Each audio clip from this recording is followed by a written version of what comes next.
अस्सलाम वालेकुम everyone, this is doctor Saha Chawla right at बच्चों की सर्विस। और आप अगर चाहते हैं कि आपके बच्चे ज़हीन हो, शार्प हो, उनका इंटेलेक्ट तेज हो, उनका हाफजा मजबूत हो। आपकी जहानत और हाफजा एक दूसरे से डिस्कनेक्टेड नहीं है। हाफजे का तेज होना जहानत से बहुत गहरा ताल्लुक रखता है और ये आपको चीज़ों की कनेक्टिविटी, चीज़ों के साथ रिलेशंस मेंटेन करने में बहुत बेटर हेल्प करता है। ये आपकी हाजिर दिमागी में बहुत काउंट करता है। तो अगर आप चाहते हैं आपके बच्चों के साथ ये सब कुछ हो, तो 3 से 4 चीज़ें आपको बताऊँगी मेडिकल रीज़न्स के साथ, उसको अपनी बच्चों की लाइफ में आप इंक्लूड कर लें और देखें कि इंशाल्लाह आपके बच्चे ज़बरदस्त होंगे और साथ कुछ डोंट्स भी बताऊँगी। आपके पास सबसे बड़ा जो डोंट, सबसे बड़ा जो दुश्मन है, मैं हमेशा बताती हूँ, शुगर और वेजिटेबल ऑयल, दोनों आपके पास ब्रेन किलर हैं। दोनों जो नर्व्स के बीच का ताल्लुक है, जो उसके बीच रिफ्लेक्स और पैगाम पहुँचाने की स्पीड है, उसको डिस्ट्रॉय करते हैं। आपको नए मेमोरी सेल्स नहीं बनाने देते। नर्व्स आपके पास शाखाएँ ब्रांचें छोड़ेंगी तो मेमोरी तेज़ होती है, उन ब्रांचों को भी डिस्ट्रॉय करते हैं। आपने corn oil, canola oil, sunflower oil, ये सारी चीज़ें तो अपने बच्चों की ज़िंदगी से निकालनी है। शुगर और रिफाइंड कार्ब्स तो अपने बच्चों की ज़िंदगी से निकालना है ताकि उनके नर्व्स बेटर कनेक्शंस बनाएँ, उनका हाफ़्ज़ा ज़्यादा तेज़ हो, उनके रिफ्लेक्सेस ज़्यादा तेज़ हों। और ये शुगर और refined food over the passage of time दिमाग की एट्रोफी भी करते हैं, उसका साइज़ भी श्रिंक करते हैं, छोटा करते हैं, ख़ास करके हिप्पोकैम्पस का वो एरिया जो आपकी कंसंट्रेशन, मेमोरी, फोकस और लर्निंग में इन्वॉल्व्ड है। तो इन सारी चीज़ों से उसकी आपकी आज़ादी होना शुरू हो जाती है। इसके साथ एक और डोंट डूज़ पर मैं इसके बाद आऊँगी।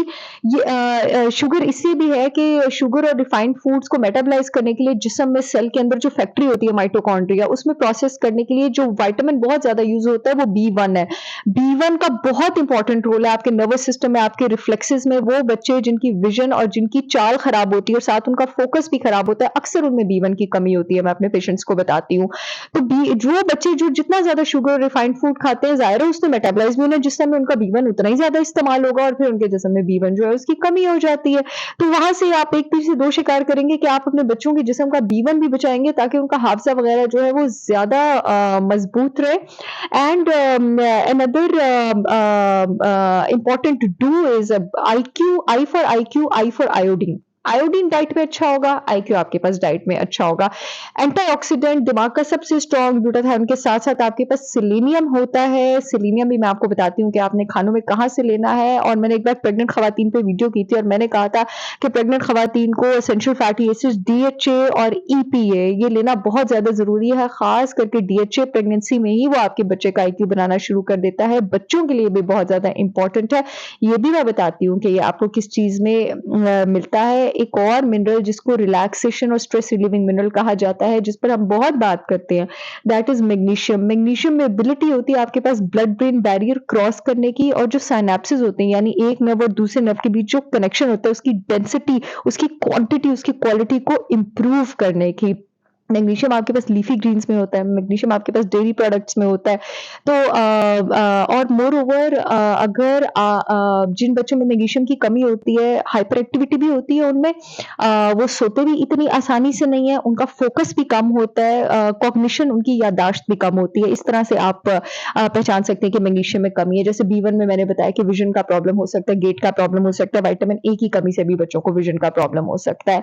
सो ये सारी चीज़ें अब आपको वंस एंड ऑल कहाँ मिलेंगी? ज़िंक आपकी प्रीफ्रंटल कॉर्टेक्स की एक्टिविटी में बहुत ज़्यादा इन्वॉल्व्ड है, जो आपकी एग्ज़ेक्युटिव फंक्शंस, आपकी लर्निंग, आपकी मेमोरी, इम्पोर्टेंट और अनइम्पोर्टेंट चीज़ों को एक दूसरे से डिफरेंशिएट करने में बहुत काम आता है। ज़िंक पर मैंने पहले भी बहुत ज़्यादा बात की थी। और ज़िंक भी जो 2 नर्व्स के बीच ताल्लुक होता है, जो रिफ्लेक्स ट्रांसफर होता है, जो सिनैप्सेस होते हैं, उसकी क्वांटिटी और उसकी डेंसिटी को वो भी इम्प्रूव करता है।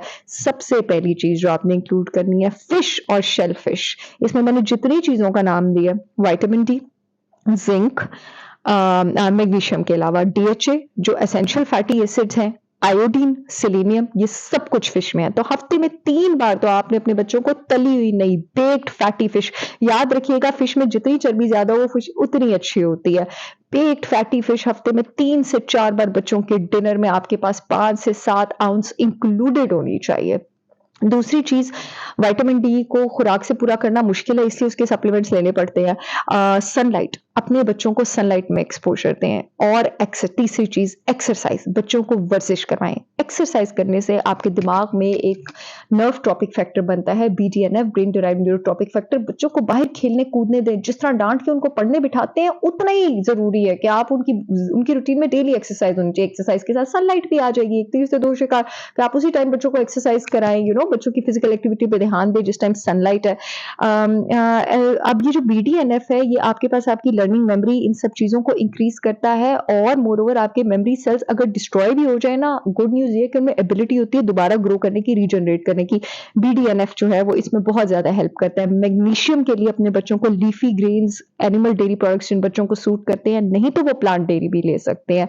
और आप उनको मज़े-मज़े की स्मूदीज़ बना के दे सकते हैं नट्स और सीड्स डाल के। अगेन जो आपके पास पम्पकिन सीड्स है, सेसमी सीड्स है, सनफ्लावर सीड्स हैं, ये सब ज़िंक में भी हाई है। अदर देन दैट अपने बच्चों के खानों में प्रोबायोटिक फूड्स प्लीज़ बच्चों का ज़ायका डेवलप करें, फर्मेंटेड प्रोबायोटिक फूड्स का उनको स्मूदीज़ देने तो फर्मेंटेड गोट मिल्क में दें, केफ़ीर में दें। अपने बच्चों को अगर आपने अचार देना है बाज़ार का ना दें, उसमें सॉल्ट प्रिजर्वेटिव बहुत ज़्यादा एडेड होता है, घर का बना हुआ अचार दें, वो प्रोबायोटिक होता है। बच्चे प्रोबायोटिक्स लेंगे तो उनका गट स्ट्रॉन्ग होगा, 70% इम्यूनिटी भी गट से आती है और आपके बहुत ज़्यादा दिमाग के न्यूरोट्रांसमिटर्स जो आपके रिफ्लेक्सेस और ब्रेन एक्टिविटी को बूस्ट करते हैं, वो गट के माइक्रोब से बनते हैं। सो गट स्ट्रॉन्ग होगा तो बच्चे का दिमाग स्ट्रॉन्ग होगा। Sunlight, exercise, shellfish, greens, dairy products जिन बच्चों को सूट करे और प्रोबायोटिक, अगर ये चीजें आपकी बच्चों की रूटीन में इंक्लूडेड हैं और शुगर और वेजिटेबल ऑयल नहीं है तो हो ही नहीं सकता कि आपका बच्चा जिंदगी की दौड़ में आगे ना निकले, होशियार ना हो। I see you all again with yet another informational video. तब तक के लिए अल्लाह हाफिज।